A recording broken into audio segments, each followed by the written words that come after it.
29, 2016, the Black Student Union at Jesse Bethel High School hosted an assembly in honor of Black History Month. Towards the end of the festivities, our very own CJ Anderson gave an inspiring speech on being successful. Afterwards, the Positive News team were lucky enough to catch CJ for an interview. Good afternoon, this is Nathan Charan reporting for the VCUSD Positive News team. I'm here with CJ Anderson, running back for the Super Bowl champions, Denver Broncos. How are you, sir? I'm good. How you doing? Good. I'd like to ask a series of questions. I'd like to start off with, what was your single best memory of Super Bowl 50? Bunch of them. Scoring a touchdown is always huge, but really, like I said, my teammates, giving Peyton that ring, DeMarcus, Owen Daniels, my running back coach, Eric Studesville, who's been coaching this league for so long. To finally see them, all their hard work pay off. Being 3 years in your career and having some early success. When you see people who've been in, Peyton 18 years, it's his second ring, DeMarcus 11 years, and he's 10th, he's all-time top 10 in sacks. When you see someone like that, my running back coach Eric Studesville 20 years and only been to 2 Super Bowls in his whole 20-year career. When you see them host that trophy up and get a chance to put that ring on that finger, it's special. Now, CJ, what was the funniest question you've ever been asked during Media Week? I had a guy come up to me and say, what is my favorite thing to eat on the Taco Bell menu? So I thought that was pretty hilarious. I didn't answer it, but I thought it was funny. All right. How does it feel to be one of the few fortunate people to have a chance to play with the Denver Broncos? It's huge. Being undrafted, being looked over and looked past. It's kind of like our city. Our city is overlooked. There's a lot of talent in the city, and a lot of kids get overlooked and looked past. And having that opportunity to play with the Denver Broncos and show what I can do, making the team as an undrafted free agent, and then coming out with a Pro Bowl year 2 and the Super Bowl year 3, it's just huge. It's a huge accomplishment, and of course I'm hungry for more. But it's a good way to start my career off right now. Wow. Before a big game, what pregame ritual do you guys have? As a team, there's no ritual. Everybody's individual with headphones and stuff. Me personally, I'm always goofy, and Peyton is always serious. So before I go out to step on the field, because me and Peyton go out on the field at the same time, quarterbacks and running backs, I always try to make him laugh or smile before we go out, just so I can loosen him up. Because sometimes he can be too serious, in my opinion. Sometimes it works, sometimes it don't, but it's always fun to try. Wow. Being a student that went to a Vallejo high school, what are some motivational words for student athletes or just students trying to be at the position where you're at right now? And success is not easy, Sitting on your couch all day, that's easy. Watching somebody, work hard, praising them, that's easy. But you actually going out there and putting your foot forward and doing it, that's not easy. And your dreams don't die until you give up on them. That was something that was told to me. That holds true. I've had a lot of friends on the same path of trying to play in the National Football League like myself. And I just feel like the difference between me and them, I just kept going. I kept pushing while they stopped. Now, what is your fondest memory of playing at Jesse Bethel High School? I got 3. So my sophomore year, there was a guy who wanted to play running back. I ain't gonna say his name.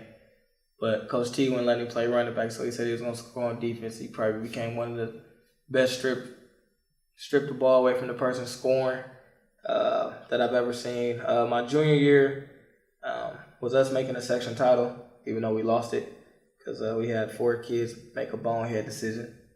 And then my senior year would be actually playing in that final game against Casarova and having a game that I had, even though we lost. And their fans and their stands gave me a huge standing ovation, a lot of respect from coaches. And then having one of the coaches at the time on the staff gave me some encouragement, gave me some words of saying, I've seen you grew up.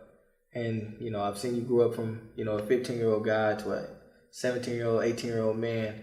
And, the way you play has proved that, has shown that you have changed. You don't give up on your teammates. You give it your all compared to how you was doing back in the day when I was younger. Wow. Returning to Jesse Bethel High School, who were some of the teachers that motivated you and to keep you motivated to be where you are? Mr. Willer's one of them. He's not here anymore. So was Miss Jones. They were both my English teachers. One in my junior year, Miss Jones my senior year, Mr. Winkley. Mr. Winkley got me really, even though he was a history teacher, a lot of philosophies in the history. And, that's what I majored in when I went to UC Berkeley. So Mr. Winkley is another one. Miss Wares, to be quiet as kept. She was always hard on me, and I never knew why. Even though I never wanted to do math, I didn't really want to be in her class. But she was always hard on me and believed in me. And what people don't understand is she used to call my mom and call my grandma a lot and say, hey, this kid's capable if he just put it together. That's just something that you can't get from a lot of other people. And then Miss Williams, I had her my sophomore year. She passed away, I think my junior or senior year. But she was always hard too. She'll call my mom a lot of times because I was this class clown trying to get me to shut up and things of that nature. So believe me, those core teachers, that I come back and come see, means a lot. And then, of course, Coach Mustard was more than a teacher. He was also my coach. But between Coach Mustard and Coach T, they're the one who really started this, instilled this in me, and kept pushing and said I have a lot of talent, and just keep my mind focused on the goal. All right. Now, at your level, where do you get your drive for inspiration now? People saying I can't. It was 3 years ago when I wasn't fast enough, wasn't big enough, wasn't strong enough, and I can't play in the National Football League. So we proved that wrong. And then now it was, he'll never start. He'll never get an opportunity to play in Denver. He's just on the team for 1 year. And then I come out my second year, make a Pro Bowl, prove that wrong. And then now it's, going into that third season, it was, can he repeat off the same year that he had last year? He had one hot year, but can he do it again? And I come out here and had the same year and a better year, to be honest, and then boom, Super Bowl. On top of the Pro Bowl. And then now all I hear is, can he stay healthy? Can he be a bell cow back? Can he do it all? That's what I did in the Super Bowl. So now I put together for 16 games. It's just the drive of being doubted. I've been doubted everywhere I've been. I've had to work for everything I've had. Nothing was never handed to me.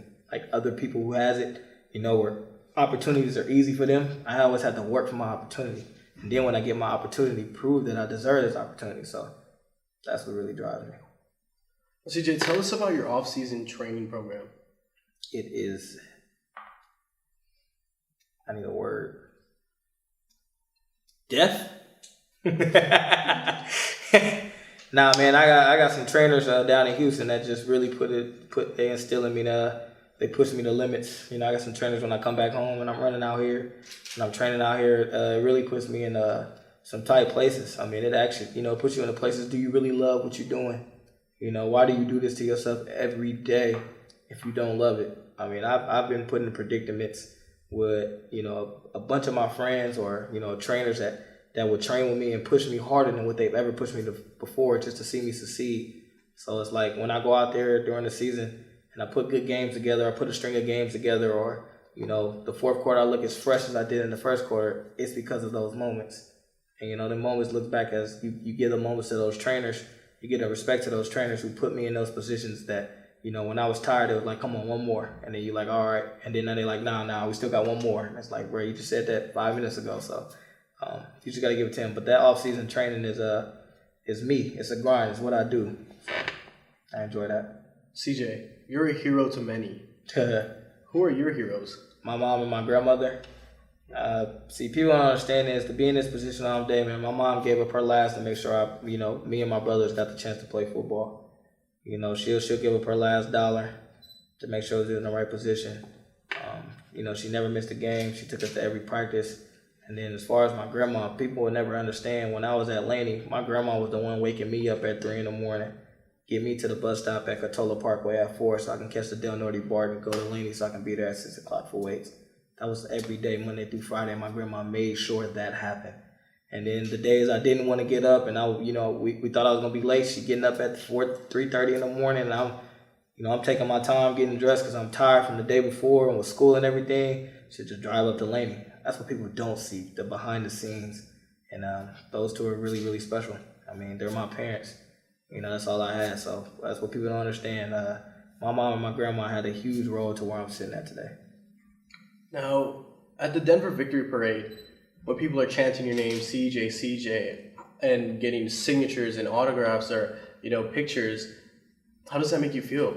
It feels good. I mean, I told myself, you know, you're only ready to have success if you prepare for it. I prepared for every position that I'm in today. I saw myself, this is what I wanted to do. And I said, if the only way for me to do it is the hard work. I mean, at the end of the day, there's a lot of friends that tell you today, CJ ready to go back to work. Like, I'm doing this round, I'm doing everything I got to do now, but I can't wait to get to grinding because that's what I do best. You know, shaking hands and kissing babies and signing autographs and, you know, hearing my name chanted at stadiums have I heard before. Those are all amazing, but none of that happens without the hard work that was instilled in me from the beginning. So if I don't go back to the hard work and the grind from ground zero, I won't listen to those again. So, but it does feel good though. You enjoy the moment while it happens, but you gotta understand what got me to that moment. And that's the hard work and the grind I put in. And when I hear hard work, I remember how Coach Turner said that when you were a student athlete and at Jesse Bethel High School, you did the little things that a lot of student athletes didn't do, and that's where you got to where you are now. What were those little things? I didn't have a typical lunch. Like during lunch, there's kids, what they do? They go eat, probably socialize. Now I was in watching film, getting ready for the next game. You know, that's kind of what I did now, and I did in college. There is no lunch. I did it at the JC level though. You know, those are little things. Whether it's waking up at 5 a.m, you know, running because your body is sore from the game before. So Friday night, play Saturday, wake up 5:30, 6:30 in the morning. You know, just getting some type of workout in to make sure my body stays fresh. Those are the little things that we talk about. And then just that extra push, that looking at him and he looking at me like I'm looking at you right now going, I'm better than you no matter what. You might be more talented right now, but I'm better than you no matter what. So I'm going to go down here faster than you right now. And then we're going to come down, I'm going to look at you again, I'm going to say, I'm going to do it again. And then if you beat me, I'm going to beat you this time. It's just one of those, just a competitive spirit. Well, thank you for your time, CJ, for coming down and doing this interview. And also, I'd like to thank you for all the positive things you were doing around Vallejo and giving student athletes and just students or little children the hope that there is success in Vallejo. Oh, there's definitely. Thanks for having me. Thank you.